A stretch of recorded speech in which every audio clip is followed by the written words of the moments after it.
Hey, so in this video, we're gonna be taking a look at 10 different profitable businesses for 2019. Now, when creating this video, we kept in mind that many people wanna start a business with a relatively small amount of money. So we're talking $1,000 or less to get started. Some of these don't require any money up front to start your own business. Now, there's also going to be some in here that are more so online businesses that you could do from home, while others might be more physical types of businesses that you might have to be a little bit out and about for it. But if you're new to the channel, make sure you subscribe, drop a like on this video, and let's get started. So the first one that we're going to mention here is something that I use quite often as a service, and that is by doing your own tours through something like Airbnb experiences. Now, we're not talking about hosting in your home with Airbnb. We're talking about creating tours on this website. So if you live in a city, you can do something like this where you're not only giving maybe walking tours or historical tours or bike tours or boat tours. There's so many options here, but there's even some ones you can get pretty creative with. For example, bar crawls, pub crawls. You can get paid to essentially take people out and drink, and there's a big business in that. So there's so many options behind this that I think you just want to look into it a little bit. And Airbnb is not sponsoring this video, but I just think it's quite interesting and a great business opportunity, especially if you're great as a people person and you love talking and interacting with people. This could be a wonderful option for you. So the next one is by meal prepping and delivering food. So this is not a new business. This has been around for quite some time, but a lot of wealthy people find themselves with not enough time, or maybe they just don't want to actually cook their own food, but they don't want to eat out every day. They don't want to have to get Uber Eats every day. So they want somebody to kind of create these home cooked meals for them. So a lot of people, for example, Sam Ovens does this, will actually have a personal chef or somebody come in once or twice a week, cook food in their home, and then package it up, put it in the fridge, put it in their pantry so that they have food for the week and they know what meals they're going to have for the week, and it's home cooked food. And a lot of people like this. And once you kind of build up this clientele, it's difficult to lose these clients as people who are looking for somebody to cook for you. Now, if you are in the food industry, this is definitely a bonus because you're already probably pretty experienced in cooking and creating meals. But there's no real barrier to entry for this so long as you are a decent cook and you're not a college kid who only knows how to make ramen noodles. Okay, so the next one is by becoming a personal trainer. Now, personal training is something that's going to be around for a very long time. That's because people care very dearly about their health, or at least they should. And so a lot of people can't motivate themselves to go to the gym, and they don't know what exercises to do. And so especially if you find yourself as a physically fit person, you like working out, then you might want to explore this option because it can be a great side business or full-time business. A lot of people do it as a side business though, because many people will do this before or after work. So it'll probably fit in with your schedule as well. You don't have to necessarily have your own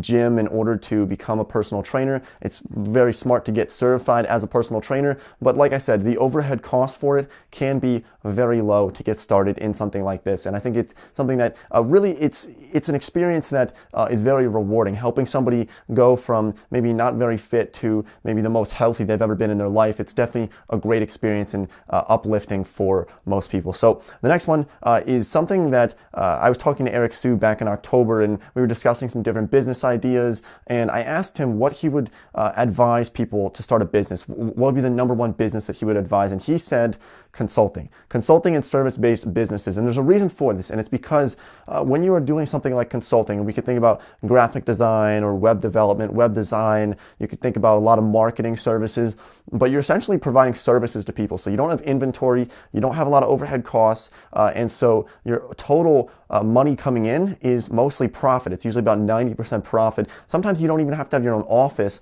if you are a consultant and you're going into firms and companies where they don't want to hire their own person in-house, so they just hire somebody as a consultant to come in for a day or two to provide their services. So something that if you can find a skill to build in the consulting area, something you might want to think about. And so the next one here is a little bit more physical, and that is by starting your own moving service business. Now, when I was 16, somebody paid me $230 to help move all of their furniture and their refrigerators and their massive safe from one house to the next. And $230 when I was 16, that was a lot of money. And I was dumbfounded by this when they handed the money over, but they said, yeah, you actually saved us over $1,000 because if we paid a moving service, we would have paid so much money to move all of our stuff over from one house to the next. And that's when it really opened my eyes to realize there's a lot of money in the moving service business. And you don't have to have your own trucks and box trucks to be able to do this. You can just provide your labor. If they essentially will maybe rent a U-Haul, you can provide your labor and sort of bootstrap your own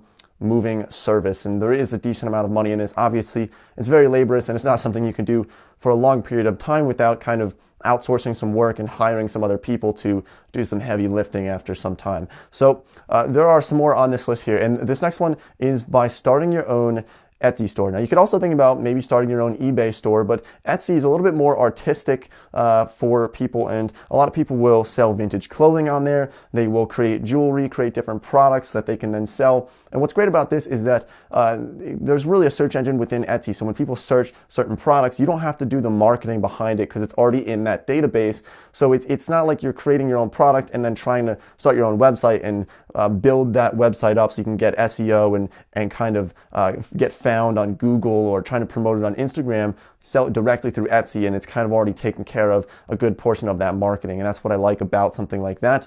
But even people will go to, for example, thrift shops and yard sales, buy clothing, sell it as vintage clothing on Etsy and get a lot of money. We're talking $100 for some jackets that you can buy that people found for $1 at a yard sale. So there could be a lot of money in that, and I wanted to include it in this list because it's something that people can do primarily from home or whenever they really have some spare time on their hands to make some extra cash. Number 4 is to sell a physical product. Now in some cases, there could be a little bit of a cost behind this, especially if you need patents for products, but there's obviously a lot of money in this. Pat Flynn just launched an interesting, essentially tripod, kind of matches the Gorilla Pod, but he launched it and he funded it through, I believe, Kickstarter, which is a website, not sponsoring this video, but a website that essentially allows you to crowdfund for your business, for your product that you might be selling. So back in the day, if you wanted to launch a product, you would have to find investors somewhere and probably go to angel investors or large business owners and try to get them to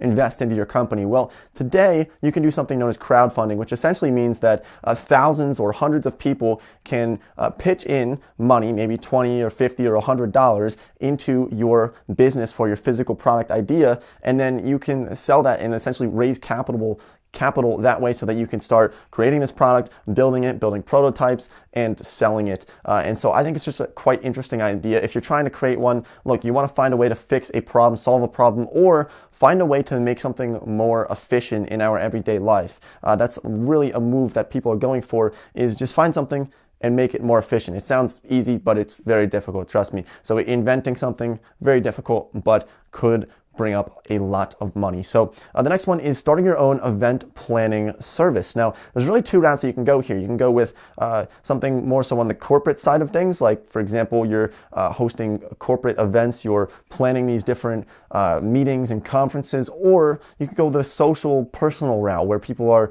needing people to help plan for their weddings. I know personally, when I have a wedding, I'm not going to want to worry about the stress of trying to plan everything out and make sure that the logistics are all lined up. I want somebody to do it for me, and so there's a lot of money in that industry. About $500 billion are spent every year on special events around the world. So people are throwing a lot of money at this. You can start your own event planning service. It's not easy. It's not something you just walk into, especially weddings. They're very special days, so you don't want to mess that up. But build experience over time, shadow somebody, and then eventually start your own service. So number 2 is to create your own clothing business. Now, so many people try and fail at this, and the reason for that is because a lot of times they don't have a specific enough target market. So you can't go after everybody. It's hard to just launch a company like Nike or Supreme or Gucci, but in many cases, look, you want to think about the way that people feel when they wear that clothing. So if you're just creating a brand and throwing a name on a t-shirt and just trying to sell it with no meaning behind it and no specific target market, it's going to be very difficult because people are just going to look at it and say, oh, but you want to create a sort of a feeling that they get. How does it represent them? What type of person are they? And that will kind of give you a better idea of how to target specific people. For example, when somebody throws on a Gucci jacket that they bought for $5,000, did they buy it because they liked the way that it looked? Probably, most likely. But there's also a lot of people who buy it because they like the way that it feels when people are looking at them, seeing that's a $5,000 jacket. Everybody knows it. And so it gives them this feeling that people really like in the way that they express themselves. So it's just something you want to really think about very deeply before you just go out and make some t-shirts and try to sell them without true meaning behind it. So the final business here might not be a scalable $1 million business, but I think it could be a great side income for people to make, and that is by starting your own pet sitting service. Now, a lot of people, when they go on vacation, they don't want to take their dog to the kennel. They want to keep their dog at home, but obviously you can't leave it there for a week, or their cats. So somebody comes in and takes after them, takes care of them, and gets paid usually a couple $100s for a week of just feeding their animals and hanging out with them, playing with them a little bit, and making a decent amount of money. You get a bunch of clients lined up, and these clients will usually last for a very long time. We're talking lifetime customers. Every time they go on vacation, you look after their animals, make a couple $100s, and it could be a great side income to make at least $10,000 or $20,000 per year by doing this. So if you found any value in this video, make sure you drop a like, share this with somebody who you think this could help, and I'll see everybody next time.